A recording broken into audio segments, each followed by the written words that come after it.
The wheel of time turns and ages come and pass, leaving memories that become legend. Legend fades to myth, and even myth is long forgotten when the age that gave it birth comes again.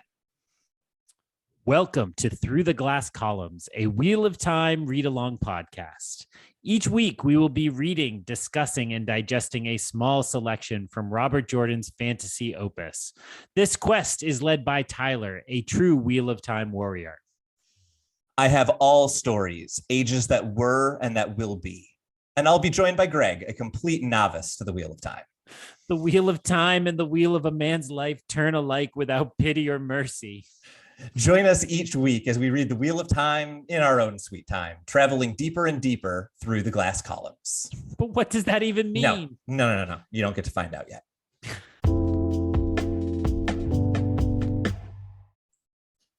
Welcome, everybody, to Through the Glass Columns, a Wheel of Time read-along podcast. I am your host, Tyler, someone who has loved the Wheel of Time for most of my life and is now very excited to introduce Greg to this world that I have known for so long. And I am Greg, and I know nothing about anything that's going on in this book. We are so excited that you decided to join us for our first official episode. And this will be a discussion of the two prologue chapters that are found at the beginning of most new editions of the Wheel of Time, or excuse me, The Eye of the World, the first book of the Wheel of Time. And this will be a discussion of the chapters Ravens and Dragonmount. Tyler, could you tell people where to find Ravens if it's not in their copy? Yeah, absolutely. So if you have an older copy of the book, basically anything from before Amazon started kind of announcing things about the book, about the show, if you have the little sticker on your book that says this is a new show that's coming out, you probably have Ravens in your book. If you don't, you've got a few options. My best advice, if you're looking for something that is definitely legal, is to go to your local library. The easiest way to get access to Ravens is that it was first released in a children's version of the book. We'll talk about that in a little bit. But the next time that it became widely available to the public was in the ebook edition of the book. So if your library has an ebook copy of the book that you're able to get access to, it's super quick. It's 20 pages, very easy to get. If you don't mind being a little bit illegal, there are copies of Ravens available online. At one point, Robert Jordan had posted it for free on his website for fans of the series. It is now no longer available on his official website, but given that it was at one point free, I will leave each of you to decide how you feel about whether or not this is piracy. But you've definitely got options. It's also worth noting Ravens is not an especially essential chapter for the, knowing the book or understanding what's going on. So if you don't have access to it, you can listen to our summary and that may be all you need. It's obviously, not skippable. I love it, but it's not essential to the book as is. That being said, get it at your library. That's my best advice. So I think it makes sense then to just dive into a quick summary of the chapter, unless there was anything else you wanted to do introduction-wise first, Greg. I just wanted to say I was glad we already were helping criminals within the first 5 minutes of our first episode. I mean, if we are going to make a name for ourselves in the podcast space, it should be that. So no, I'm good. I think we should dive right in and start discussing Ravens. So you mentioned a summary. Why don't you go ahead as the expert and give us a brief overview of what is found in this chapter? So this is a chapter that primarily follows the character of Egwene. She is 9 years old. She is carrying water for the shearing of sheep, and it primarily concerns first her trying to avoid her sisters and any interference that they might impose upon her life. She is largely unsuccessful in that. I believe she ends up running into 3 of her 4 sisters, despite trying to avoid all of them. It's soon become apparent that she's not only wandering around handing out water as she's supposed to, she is also looking for a boy she knows, Rand, and she ends up looking for both Perrin and Matt, trying to find them. Eventually, she tracks them down. They are all called before Egwene's father, the mayor of town, and while they are there, he rewards the boys for their hard work with a story, which ends up being told by Rand's father, Tam Thor, describing the War of Shadow and how the last dragon tainted the world in his quest to stop the Dark dark one.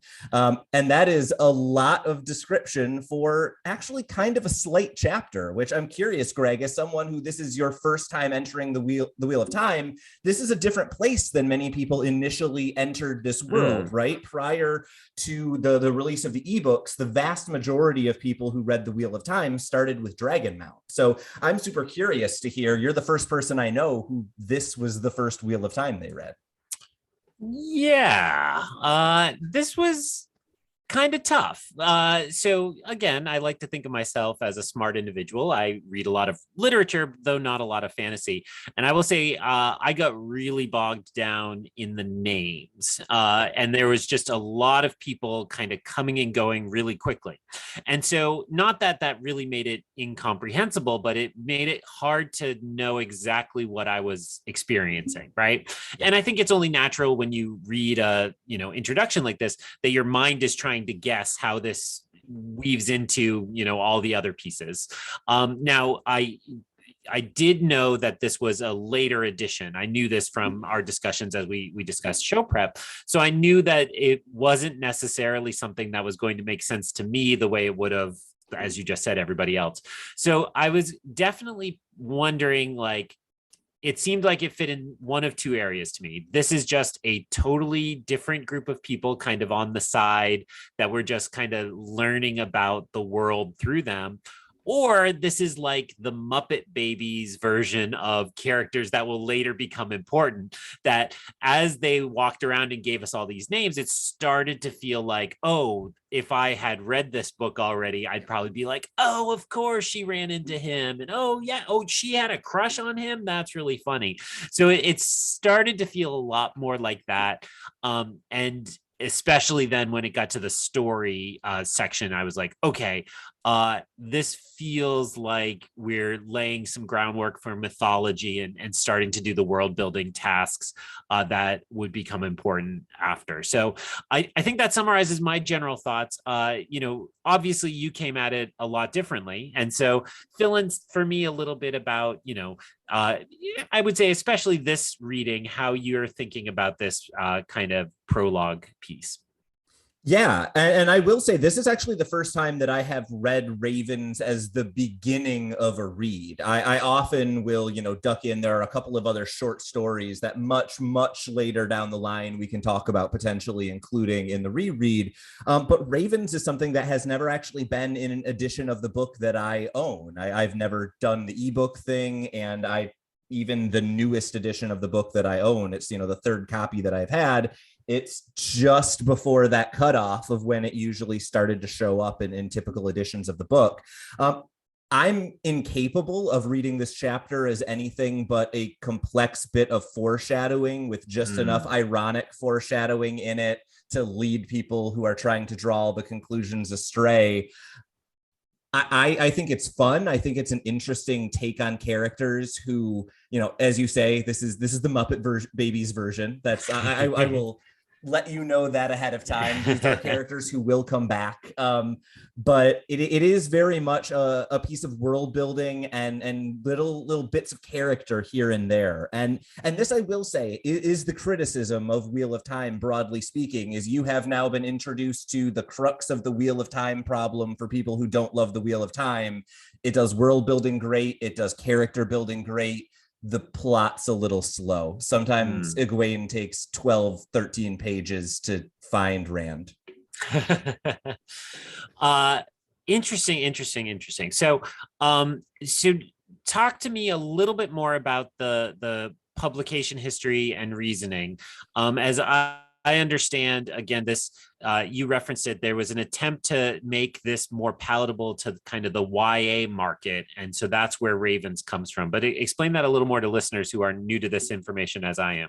Yeah, absolutely. So, the first book in the Wheel of Time series, I'm going to do a Google on the side of our chat. I'm pretty sure we're looking at early 90s, like 91, 92 was the Eye of the World.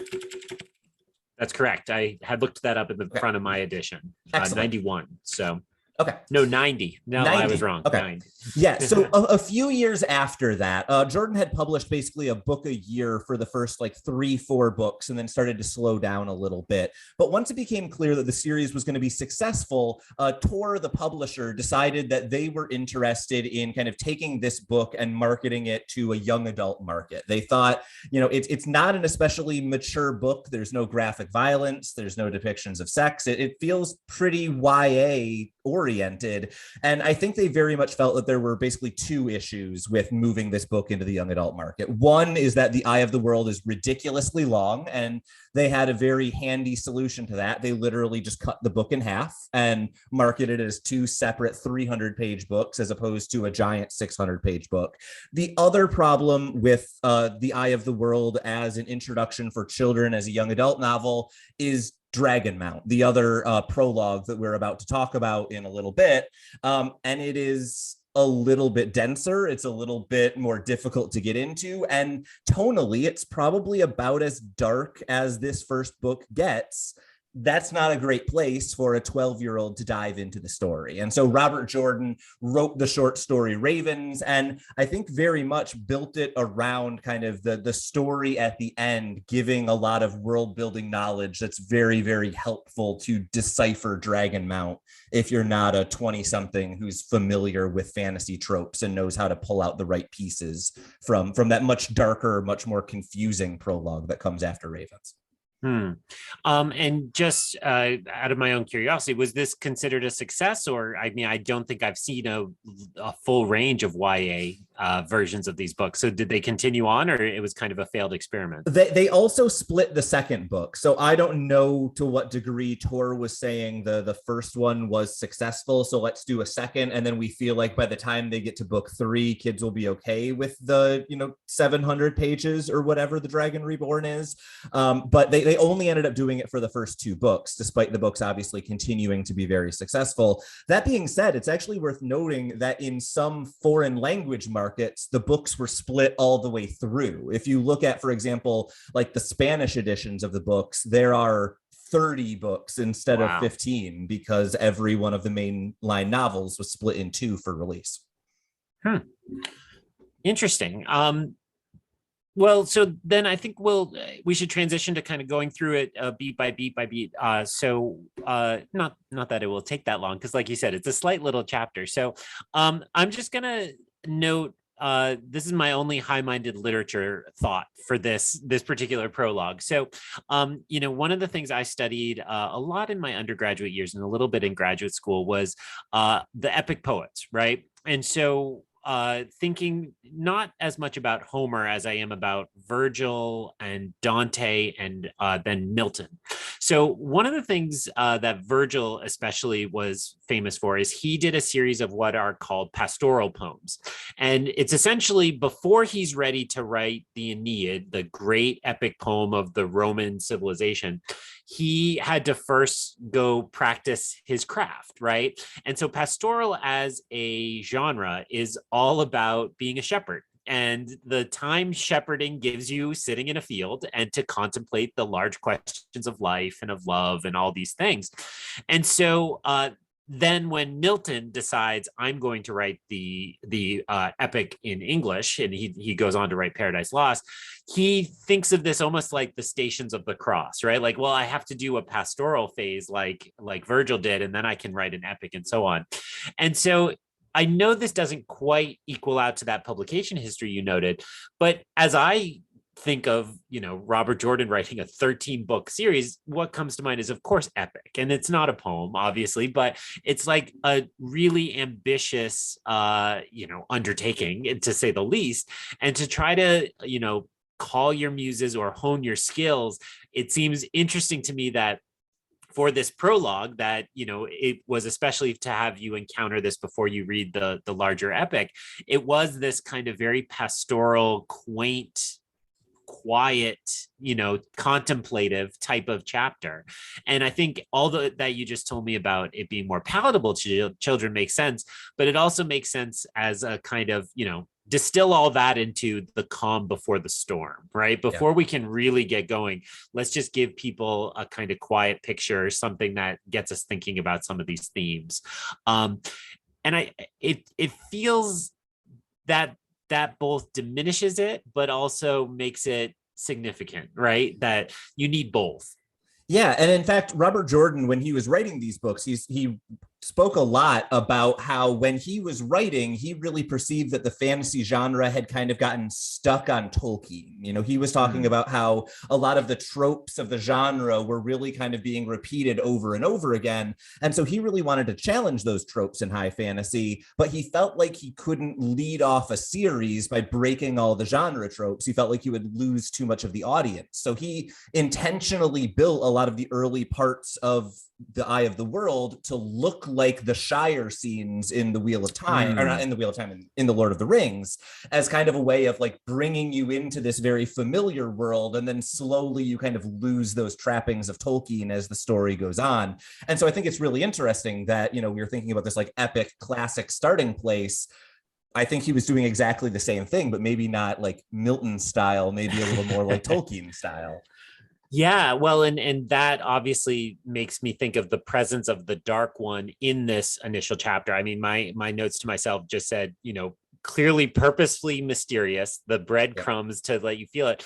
And more than anything else, it felt like Sauron to me, right? Like it's a dark presence that everybody's aware of. We know it still exists. But we aren't yet ready to fight that. And I actually hadn't necessarily gone right to the Shire, but everything you just said makes sense. The setting, the kind of very agricultural, you know, beautiful, bucolic, simple things. These are Hobbit-like people in their Hobbit-like ways. So it was really striking to me. As I understood these characters, they were talking a lot about their futures and what they envisioned for themselves and what they wanted. And especially between Egwene, Yeah.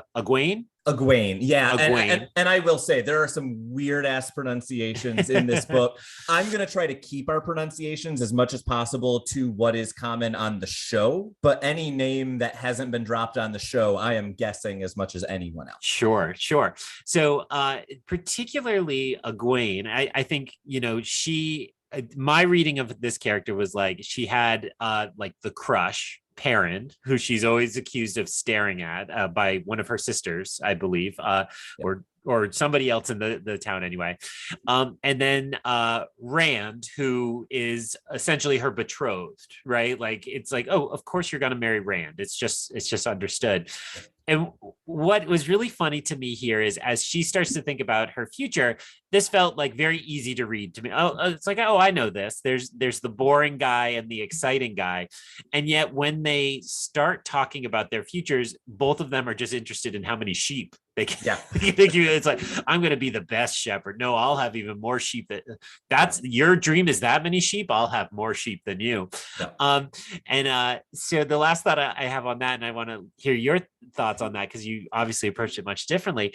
I had West Side Story on the mind, because this recently was redone by Spielberg, and it felt like Rand to me was the Chino, right? Okay. So Maria is supposed to marry Chino, and Chino's like a good guy, right? Yeah. Not a great guy. He's just a good guy. He's an accountant, I think, and and I was like, oh, Rand's the Chino. So I expected Perrin to be like, oh, I'm going to see the world, or I'm going to hot air. And he was just like, nope, still into sheep, like still interested in that. So I'm curious then. So I obviously, Egwene throughout that entire section is thinking about her future, right? She's mooning over boys. She's thinking about all of her sisters and how she's going to get her hair braided earlier or whatever. But what's interesting is she's thinking about her future, and then she arrives and the boys are talking about their future, right? Did you catch why the boys are talking about their future? Not in any way that I can think of significantly, but I just want to pick on, I'd forgotten about the hair braiding thing. And again, a little bit of world building, a little bit of like, here's a custom you're not used to kind of intrigue you and be a part of that. Also, hey, this is speaking to YA, also the marketing side of things. So that is an interesting clue to me to start thinking about, like, could there be some kind of precognition or something there? So explain to me what I missed, if there's something there. Yeah. So if you follow the scene where the boys are talking, I had actually never noticed this until I saw it this read through. Rand jumps in and is like, "I'm going to be a king." You know, the king of the sheep is the not at all funny joke that follows that. And then Matt is saying, you know, "I'm not going to have to work. I'm going to avoid work as long as I can." And they're like, "How are you going to afford that?" And his answer is, "I'm going to save an Aes Sedai." Right. I mostly say that so that you know how to pronounce that annoyingly pronounced word. But then the response from Perrin, the third of, you know, kind of that, you know, three people who are talking about their futures, is, "Well, you've got to be practical." Perrin never actually says what he wants to do in the future, because in the previous scene, we see him and his family talking about his future with Master Luhan. I won't give anything further away, but it actually turns out the conversation that Egwene sees with Perrin and his parents and a few other adults, Perrin was clearly talking about his future because he had just been discussing it with his entire family in the previous scene. Okay, interesting. And then I think, you know, when I encountered the story section, to me that then was a really interesting moment as somebody who was trying to like meta game out what we're experiencing, because I was like, either this is going to be the actual story, right? Like, okay, maybe we're very far in the future of all the Wheel of Time, and they're telling us these things that we will now learn about in this book, or this is then like the history and the myth that informs where we're going. And I don't necessarily need you to answer that, because I think that second prologue answered that question for you, for me. But I want to hear from you when it makes that transition to the story section. Kind of what is it that you think the intention was, as this comes as a later prologue? Like, how did that function for you when you encountered that, I guess, is the broad question. Yeah. So how did it function for me when I first encountered it? Was, you know, like, I don't want to give away too much exactly what is true and what isn't, and, you know, how much the story matters. But like, the story that Tam tells, there is no true information in that story that you don't later receive somewhere in the first half of this book, right? It's useful foreshadowing. It's useful for setting the tone for the chapter that's to come. But, you know, unless you're reading it there for the first time, none of it's new information. And so it's interesting for me. The thing that immediately jumps out to me when I read this chapter, and, you know, we don't have enough of the two rivers yet for this to immediately jump out to everyone, but I say, how in the world does Tam know all this?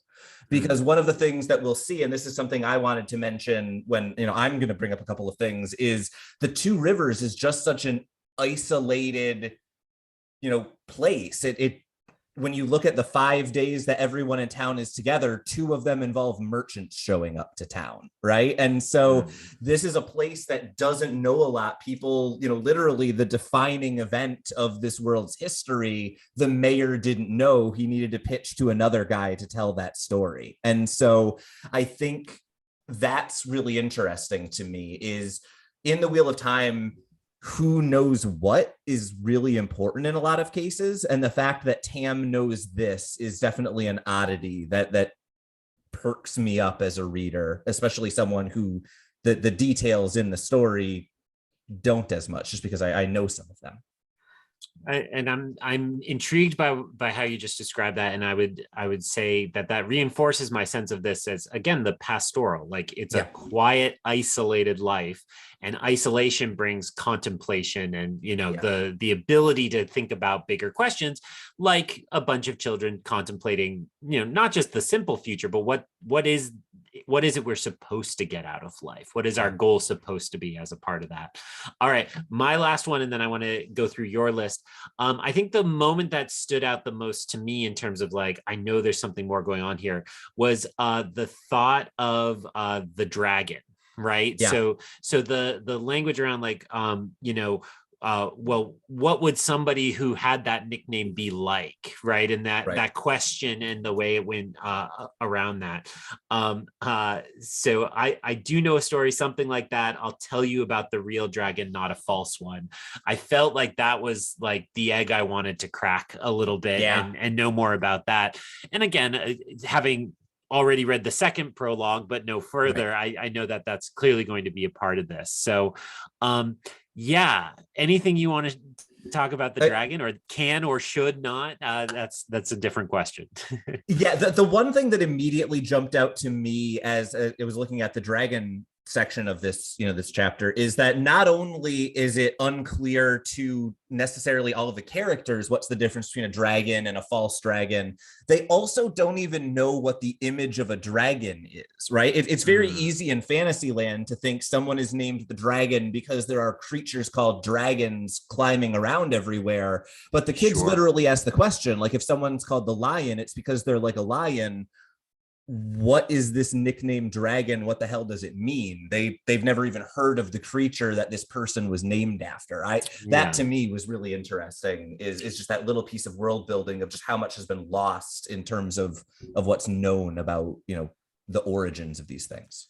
Well, and that speaks so much to what people love and hate about fantasy, right? Because there is so much time at the beginning of any fantasy novel of just trying to figure out, okay, what are the rules that I'm in? And as you were alluding to before, is this a Tolkien style, or is this, I was just reading a great series of fantasy books, and all of a sudden there was like airships and like steampunk, and I was like, we're in a steampunky place. I didn't recognize that. I didn't sense that.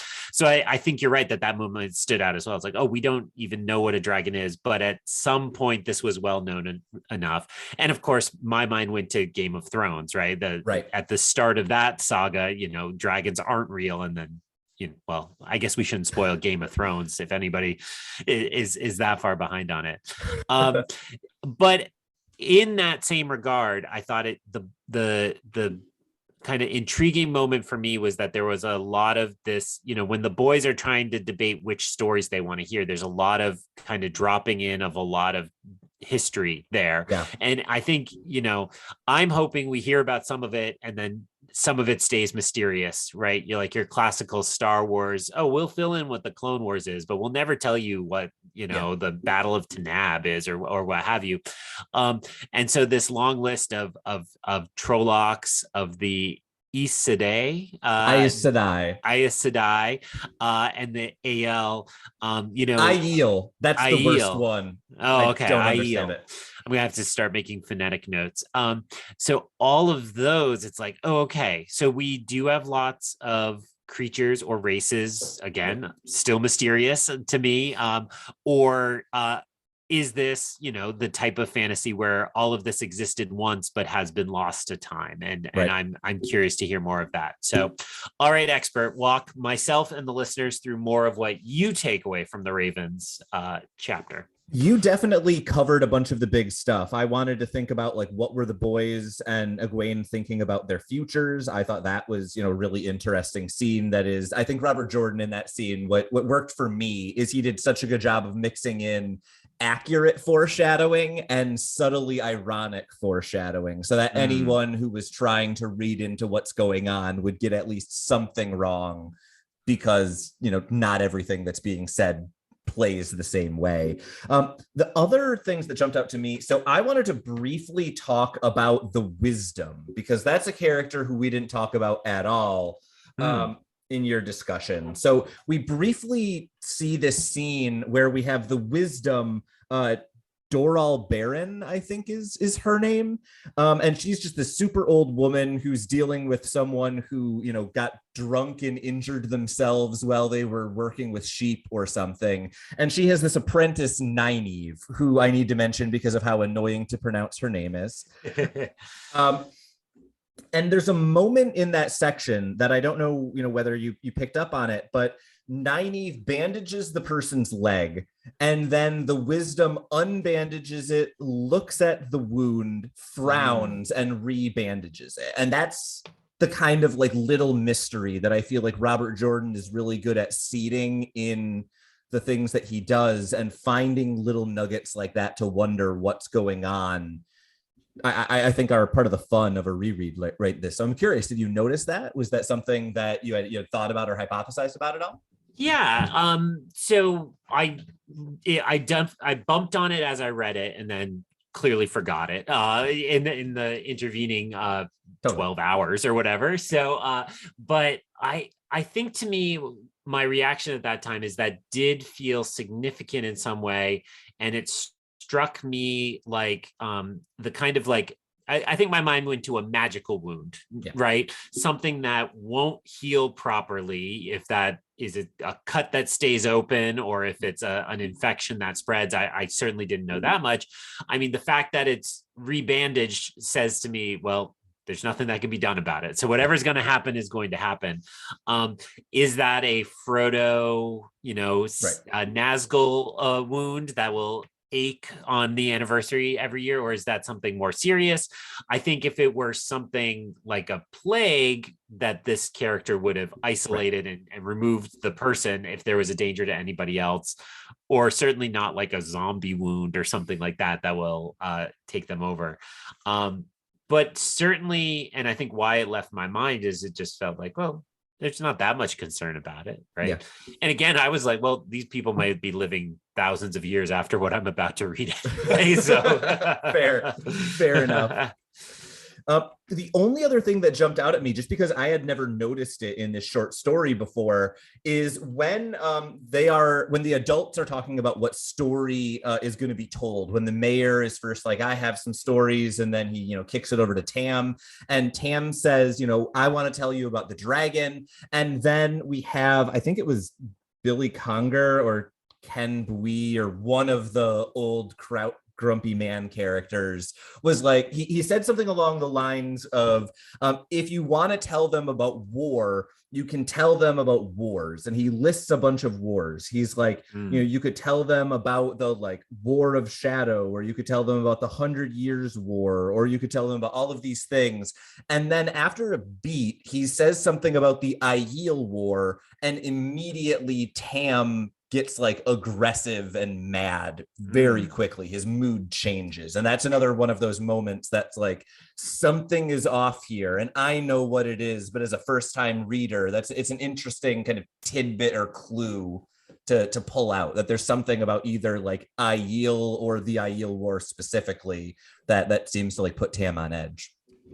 I mean, it sounds like an old racist grandpa, right? Like, who still is fighting World War II in his head or something like that, right? Yeah, I mean, take the metaphor we were just talking about. It's an old wound of some kind, right? So there's still something causing pain or causing discomfort about that subject. And I do like that about fantasy. I do like coming into something and saying like, oh, there's deep history here, right? That there's something, I think a lot of people who, again, get turned off by fantasy say, well, I need to know everything. Like, I need to know what all these things were as a part of this. And again, I'm going to often speak in Star Wars because that's my language. Some of the people who didn't like the sequel trilogy were saying like, well, that means the first one was meaningless if there's still a war in this new one, right? The OT doesn't mean anything if there's still a war in the sequel trilogy. And I think, people trained in fantasy don't think that way. And there's something about it that's closer to the real world, right? World War II happened. That doesn't mean World War I was meaningless, or winning World War I was meaningless. Or sure, we won World War II and then eventually the Vietnam War happened and we didn't win so much, right? So now we're getting political in this show. Yeah. So I think there's a way in which fantasy has to really establish that you are in the moment, and this is the moment that will create a great story for you. But that doesn't mean it's the only moment. And there have been moments before this one, and there will be moments long after you're gone from this world. So we have to experience what we can experience here. That is a very good summation of how the Wheel of Time works, as you will find out in like 2 chapters. Cool. And I was actually thinking in my head, I knew enough to know that might be a good way to throw it to the second prologue, right? Absolutely. Anything else? I'm looking at my notes. Certainly not. anything. So why don't you just take over and hit us with a quick summary of the even more brief Dragonmount? Yes, Dragonmount begins, very similarly, pastorally to the previous prologue, with a bunch of dead bodies at a party. So we follow Luz Theron Telamon as he grapples with lack of sanity and understanding of where he is and what is going on. It's clear that some sort of calamity has happened in the place where he is, yet he seems to be all right. Soon, from seemingly out of nowhere, he is joined by Elan Morin, who basically reveals that he is in some way associated with the Dark One or evil powers, and that it is actually Luz Theron who has killed all of the people who are in this building, including his beloved wife Ilyana, all of his children, and everyone who he once knew or loved.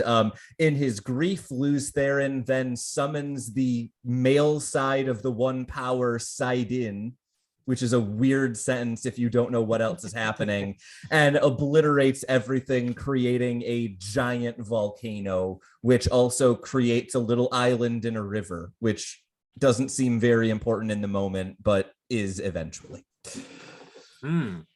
So my first note on this one is all caps. Now this is more like it. So whatever really didn't work for me in the kind of quiet pastoral ravens worked for me here. And I think this felt again like the scene in the movie before the credits. And then you're like, okay, like there's a lot I don't understand here, but a prologue like this feels like the promise of you will understand this, and you're seeing something that's really important, and you're going to eventually understand this. And so get ready. And my other note is that it just, even more than the first one, really did the beautiful thing, which I again associate with Star Wars, which is let's just drop in the names of places and things. And I'm sure some of them will be important. I'm sure some of them won't. But you're placed in a deep history. You understand you're a part of a mythology. And that makes me excited as a reader. I'm like, okay, I've got the first inklings of a big puzzle to figure out, and I want to figure that out. I think I'll leave my initial reactions there, and just again, I think this one you can talk to me about, like when you first read it, when you were picking it up from your dad's collection, or this reread, or both. Kind of, how are you reacting to Dragonmount? So first off, I love Dragonmount. I am also, like you, someone who loves to be thrown in the deep end in terms of, lore and world building. And, I think the best way to learn a world is to barely stay afloat in it for a little while. And I think Dragonmount does a really good job of, putting you right on the spot in the deep end, where if you get up on your tippy toes, you're fine. But it's easy to get lost in this prologue. I've always enjoyed it. I'll be honest, I don't recall the first time I read it because I was 9. But for the most part, I think it's a really fun prologue. Like you said, it does a really good job of hinting at what's to come without necessarily telling you which are the things that you're going to latch onto and which are the things that will be forgotten in one chapter, which is what I really appreciate about chapters like this, right? Is you're going to read, the 9 rods of Dominion and not know whether that's a real thing or something that will never come up again at any point. In this reread in particular, there was actually something that I keyed in on that I never had before, which actually gets me to something that I was going to ask you before we started recording this podcast, Greg, and I'm going to ask you now on the podcast because I think it works really well, which is that I'm sure a number of the people who are listening to the podcast are people who have seen the television show and now would like to get into the books. Sure. This is a scene that is somewhat adapted for the television show, but isn't put word for word, scene for scene in the show. When things like that happen, I feel like mentioning that things are different but not mentioning how is the correct approach. Is that I think that's probably the correct approach. So we have only sketched out plans for the full journey, but what our intention is at this point is to read the whole first book and then do a set of episodes between this season and the book 2 season that would go over the show and talk through all those questions. So I think I would say, for my sake, for our new readers, I want to privilege readers because, I'm a lit guy. Let's just do what you said. Note the differences, but not necessarily what they are. I will just say that especially the end of this chapter feels unfilmable, right? Like it would be very hard to do. So my guess out of the dark would be you kind of have to change that in some way or figure out a different way to do it. So so is it difference throughout or particularly at the end of this? So difference throughout. So 2 things. So they actually kind of adapted this scene for the show in 2 ways, one of which I don't want to get into at all until we see the show. But we end up in the show getting a similar scene from the same era, but not this exact moment. And what the show highlights about that is something that should be apparent as we read this chapter, but isn't necessarily, is that this is 3,000 years ago. These people aren't speaking the same language as the people in the first chapter, right? And in fact, as I was reading this chapter for the first time, there are a number of words in this chapter that are capitalized that don't necessarily make sense as proper nouns. It turns out, now that I have read it and now I know this world the way I do, all of those capitalized words are words that we will later learn in the language they are speaking. And so as I'm reading this chapter now, there's a bunch of really deep lore drops of like 3 or 4 words that are in caps. And I'm like, oh, I know what word they are speaking, even though this is being translated for the reader's benefit. Interesting. And in the context of reading this after Ravens, I think, I had no doubt this was a long time ago, right? So again, I had theorized all through Ravens, and then I'm coming into this and I'm like, oh, well, they were telling the ancient story of this. Yeah. So again, I wasn't positive whether we were continuing with the Ravens characters or these characters in the chapters ahead. But I was certainly like, oh, at least I understood that we were now back in time from that first one. Totally. And what you're saying there, I love a good grammar point about the capitalization. And I think my mind naturally went towards, a lot of them look like titles to me, right? And so, titles one character is giving the other, or that I assumed other characters had or held. So I think that makes a lot of sense to me. Well, and just to be very clear, I had no idea about the language thing, and that piece of it. But that again just further intrigues me. Like, okay, so now we're going to be talking not just about one group of characters, but a deep evolution over time and so on. And some of my favorite, that I think in our trailer announcement, which we recorded so long ago, I had hypothesized like generations, but we're clearly talking about something deeper at this level, right? We're talking like societal evolution over thousands of years, as you just noted. Go ahead. And I just wanted to mention that 3,000 year number. That's what Tam throws out. So that's approximate, but nice. Yeah. So more than anything else, where was my head at the end of this? Some of the things I want to talk through about. I just thought clearly what felt to me like the piece you were supposed to take away, even if you couldn't understand every bit of it, was this emphasis on the cyclical, right? Yeah. And the quote that came to mind was, "This has happened before, it will happen again," which I would immediately link to Battlestar Galactica, but my half-assed Googling suggests is actually from Peter Pan originally. Okay. So that really felt like what we were experiencing here. And the character who represented the shadow was emphasizing that he knew this was all going to happen again. This is just what he's been experiencing. Yeah. Whereas the other character, the primary character there, Luz Theron, that he was in his madness, in the shock of the trauma of what he's experiencing, he is having it revealed to him like, no, this is just going to happen over and over again. Yeah. So that ended on the quote from this work, which was, "It is not done between us. It will not be done until the end of time." And I was like, oh, boom. Okay, that's what the Wheel of Time is about, right? We're going to get this final confrontation. We're going to see the next rotation of this cycle, or if not the next, the final rotation of this cycle, and understand when this is done, what that will mean. Yeah. So that, and this is my one literary thought. Maybe this will be my corner, my segment, each chapter. But my one kind of deeper literary thought is that there's actually a really rich tradition of that idea of two characters stuck in a cycle. I mean, modern day, we would go to Groundhog Day or something like that. Right. But there's a deeper tradition there. And two that came to mind a lot. First would be Sir Gawain and the Green Knight, which is a medieval story that was just a fantastic movie last summer. But again, in that cycle, the Green Knight comes and challenges Sir Gawain.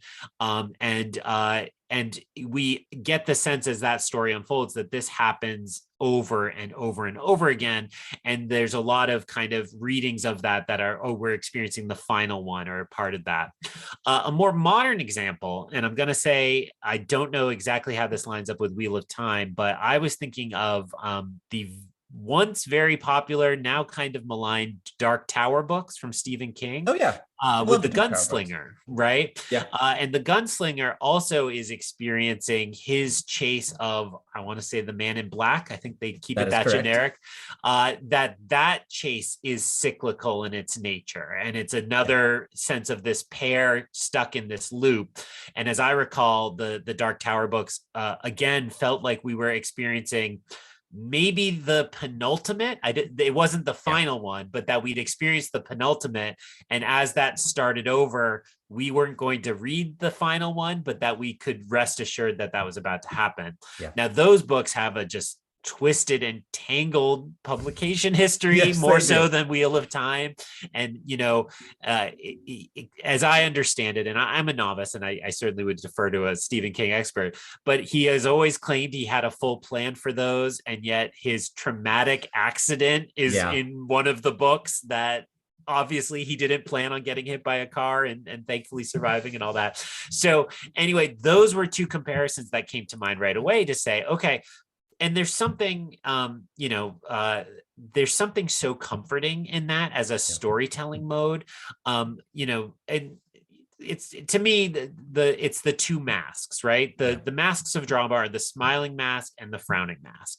And the beauty of this human life is that life will keep repeating itself, and we can take comfort in that. Which means that when we are the frowny mask and we die, we have to leave that cycle. We can be happy in the happy mask, knowing that it goes on without us and in our stead, right? That it is not the end. And so thinking about that as this kind of place we're going to be residing for this fantasy series made me excited, right? Like, I'm like, okay, this is something I understand. I get just enough of where this is going that I'm thrilled to see what this is going to be. And whatever, again, setting this off as a prologue, it's like, well, this isn't the story, but when we get into the story, we're going to have this at work. And I'm excited to see a lot of that play. All right, that was a lot of me talking. React to any piece of that you're interested in. I mean, at some point, I think you're just right. I think I am very excited for you to read literally the first paragraph of chapter 1 after hearing that entire discussion, because it fits exactly with what you're talking about. I was curious, just because, you are, first time reading this, first time, approaching any of this, how you grappled, if at all, with just how different these two prologues were. Because, most people, I think, dive in, their first experience with the Wheel of Time is Dragonmount. It's dark and it's intense and it's doing that like really dense world building. But, you jumped in somewhere else. Do you think it took anything away? Well, I mean, my in the moment reactions definitely suggest that if I'd read Dragonmount first, I would have been much more excited and I left this chunk of our reading because I read, we'll talk briefly about the 2 quotes that follow, I'm sure, or maybe we'll save those, but I read those and then I stopped. So that's all I've read. And I left this feeling excited to continue and go on. It wasn't that Ravens turned me off. It just didn't achieve that. And so I can imagine, again, maybe some of our listeners, maybe somebody just interested in the show picks up the book, and I can imagine them kind of reading that first piece and being like, I don't know if this is for me. I don't know if this is what I'm interested in. I guess it doesn't break it. I'm good just running on the assumption that Ravens isn't in the show. Is that something you can reveal without giving too much away? Is Ravens a part of the adaptation? It is not. And in fact, I think it's fair to say in the first couple shots of the first episode, you realize that our characters in the show are about 3 or 4 years older than they are in the books. So it's a relatively loose adaptation, and we don't do Ravens at all. Yeah.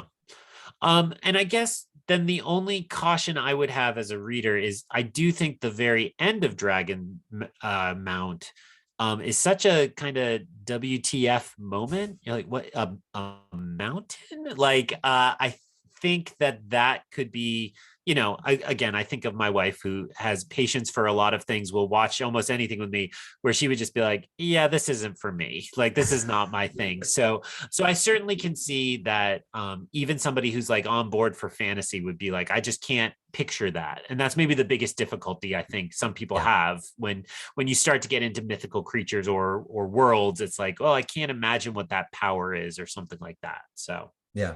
Well, and this actually, we had talked about like maybe mentioning the map or, some of the, end papers at the end of, this prologue. I love that on the map, Dragonmount just stands out. It's in like the, top right quadrant right next to Tarvalon. It's in a plain of nothing, and then you can literally on the map just see a giant mountain jutting up out of nowhere. That helped me honestly as much as anything else, is being able to identify it is in the middle of nowhere. It is just a giant ass mountain big enough that it shows up on every map of the world. Yeah, I always laugh. I had a colleague a couple jobs ago who said she would open a book, and if there's a map in the front, she was just out at that. Whereas I'm the complete opposite. It's like, okay, I want to learn about this. I want to be flipping to it constantly. I often get galleys of books. And one of the things that stinks about a good fantasy galley is you're like, I got it early, I can read this thing. They often don't have the maps. And there's no point in reading some of these books if you don't have the map to constantly flip to and interpret and understand. So I get excited by a good map, and I was excited by this. It was striking to me that it's a big world, right? That was my first reaction to the map, is like, oh, we've got a lot going on here. And again, I knew it was a 13 or 15 book series, so that there's a lot that can be filled in over time. But I am curious how much of this will kind of come as fast as we are. And again, I wouldn't be a good Star Wars fan if I didn't know Andor. I was like, hey, that's a Star Wars show coming out. I'm excited about that. But I'm going to imagine it's not the character from Rogue One. I'm going to assert that it is until you find out otherwise. I did actually just want to mention one other thing about the map, because I know for me, this was a challenge. Depending on what edition of the map you can get, it's a little frustrating. Sometimes Emmons Field, where our characters and Ravens were, and where, at least early on, we'll have some characters. It's right on the spine of the book. If you go to the middle of the spine and then just a little southwest of it, you'll find Emmons Field. I actually had no idea where it was, because the first edition of the book I had, that was right on the crease as you would fold the book, so you just couldn't see Emmons Field. But it's worth noting, if you're wondering where that is, Dragonmount is pretty easy to identify, but Emmons Field is a little tricky to find sometimes. Sure, I'll just share. I'm working from what I believe is the most recent mass market paperback, so not the larger trade size, but the smaller mass market. And it did take a little flex to see it fully. It's visible, you can see it. It's not in the spine, but really yanking it and giving that spine a good crack to see what's around it was necessary. So I think people who ran out and grabbed the cheap edition like I did probably are seeing the same thing. Excellent. So. All right, other random thoughts. Again, absolutely beautiful how many things they got dropped in. I want to know what the Ring of Tamerlane is, the 9 Rods of Dominion, the Halls of Servants, and the Gates of Perrin something. Autocorrection, I think. Yeah. my notes got autocorrected to Perrin Disney, and I knew it wasn't Disney because copyright police would come down on that. But again, that's what makes me so excited. It's like, like all of this is there, and how much of that we'll learn. Again, I now knowing what I know, I'm sure we'll hear about all of this as the very distant past, but both prologues shared that and really brought me in. And then I already said a big WTF on the breaking of the world at the end there and what's happening there. So encouraged, but a little confused by that would be my mood in that. So this was actually, I was going to ask kind of as a, closing thought, if you were so into all of, the Ring of Tamerlane and the Gates of Paradisen, which, yes, that's exactly what to take away from this chapter. I'm curious what your thoughts were on these 2 quotes that we have just after Dragonmount, both from unknown authors in the 4th Age. So I think as a reader, I struggle with this as a kind of common thing in fantasy, right? Either an epigraph or an epigraph on every chapter. Oh gosh, I recently read a set of books and I just skipped them. Like every chapter started with 2 and I just skipped them every dang time. And eventually I realized I was getting like half the experience because they were giving you important information and I was mad at myself.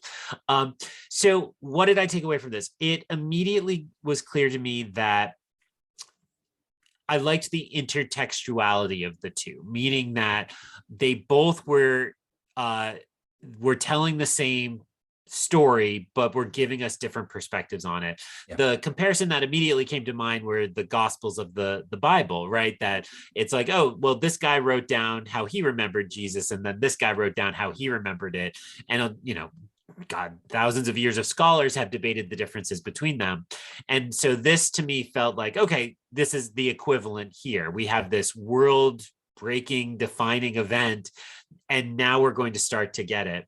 And then my mind absolutely went to the promised one, right? Like, oh, all right. So now we have a more relevant prophecy type thing. Again, a very familiar trope of we're going to learn about this promised one. And this may be what defines the end times or the final time as we did. So quotes, I was like, good, kind of cool. Map, I just wrote, hell yeah, like let's do it, let's fill in this map. So anything you want to clue me in on without giving too much away? No, I mean, this was my challenge with Dragonmount, right? There's not much that I can do other than saying these are some cool phrases without giving you additional information. I just wanted to note, you were kind of talking about like the intertextuality and how the authors are giving you kind of different perspectives on the same period. I would just encourage, as a reader, treat everything in the Wheel of Time kind of as if it's doing that. One of the things that Robert Jordan, I think, is really great at is third person limited, where he's, parsing out information very carefully and only giving you an individual character's perspective. And so I think to some degree he's giving you that here, right? He's telling you like, look, we've already heard 4 versions of this story in 30 pages, and they're all very, very different. Nice. All right. Then all that remains is to assign our homework. So I'm looking in my mass market paper edition. I'm seeing chapter 1 and chapter 2 equal 30 pages in my book. So I think next episode we'll tackle both chapters 1 and chapters 2. As we said in our announcement, we may bounce back and forth. We don't ever want this to become unpleasant or burden, like, oh my gosh, I actually have too much reading to do between weeks. So I think that it's a nice round 30 pages. Let's tackle the first 2 chapters next time we get together. Any other closing thoughts? No, I have no other closing thoughts. I am so thrilled that we got this started. I am excited that you're excited, and I am just very excited to see what happens as we continue working through the Wheel of Time and as we continue to journey through the glass columns. So ends another episode of Through the Glass Columns. We thank you for joining us and continuing with us on our quest to cover all of the Wheel of Time in our own sweet time. This podcast features original content developed by Tyler Orm and Greg Cass and is not in any way affiliated with, associated with, or condoned by the Robert Jordan Estate, Tor Fantasy, or Amazon. All content is intended for entertainment and educational purposes only.